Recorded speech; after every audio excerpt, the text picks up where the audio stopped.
कभी कभी हमारी जिंदगी में कुछ ऐसे पल आते हैं जो सब कुछ बदल देते हैं।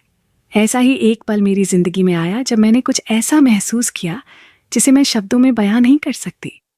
ये कहानी उस मुलाकात की है जिसने मेरे दिल और दिमाग को उलझन में डाल दिया।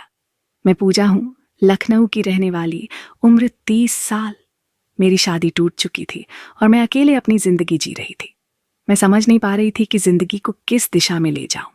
लेकिन फिर एक शादी में जाने का न्योता मेरे लिए एक नया मोड़ लेकर आया। कुछ दिन पहले मेरी कॉलेज की सबसे अच्छी दोस्त सपना का फोन आया। उसने मुझे अपनी शादी में आने का न्योता दिया। उसने कहा, पूजा, मेरी शादी 2 साल बाद होगी। मैं तुम्हारे बिना सब अधूरा लगेगा। तुम्हें 1 हफ्ते पहले आना ही होगा। मैंने पहले मना किया, लेकिन उसकी जिद के आगे हार मान गई। आखिरकार मैंने अपना सामान पैक किया और बस से उसके घर पहुंच गई। जब मैं उसके घर पहुंची तो सबने मेरा स्वागत किया। सपना ने मुझे अपने पापा से भी मिलवाया। उनकी पहली झलक ने मुझे हैरान कर दिया।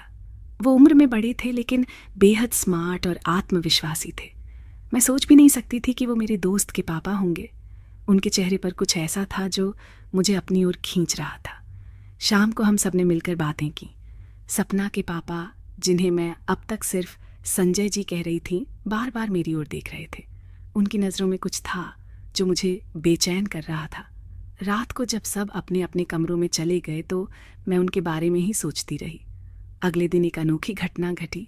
रात को संजय जी हमारे कमरे में आए और बोले, सपना, तुम्हारी बुआ जम्मू से आ रही हैं, स्टेशन चलना होगा। सपना ने कहा, पापा, मेरे पास वक्त नहीं है, पूजा को ले जाइए। मैं तुरंत तैयार हो गई। रास्ते में संजय जी ने मेरी जिंदगी के बारे में पूछा। मैंने उन्हें अपनी तलाक की कहानी सुनाई। उन्होंने मेरी बातें ध्यान से सुनी और फिर गाड़ी को सड़क के किनारे रोक दिया। उनका चेहरा गंभीर हो गया। उन्होंने मेरी ओर देखा और कहा, पूजा, सच कहूँ तो कोई बुआ नहीं आ रही। ये तो बस तुम्हारे साथ समय बिताने का बहाना था। उनकी ये बात सुनकर मेरे पैरों तले ज़मीन खिसक गई। उस पल मेरे दिल में जो हलचल हुई वो आज भी ताज़ा है। क्या आप जानना चाहते हैं कि इसके बाद क्या हुआ? कमेंट में पार्ट 2 लिखें और हमारे चैनल को सब्सक्राइब करें। अगली कहानी में वो राज खुलेगा जिसने मेरी ज़िंदगी को हमेशा के लिए बदल दिया।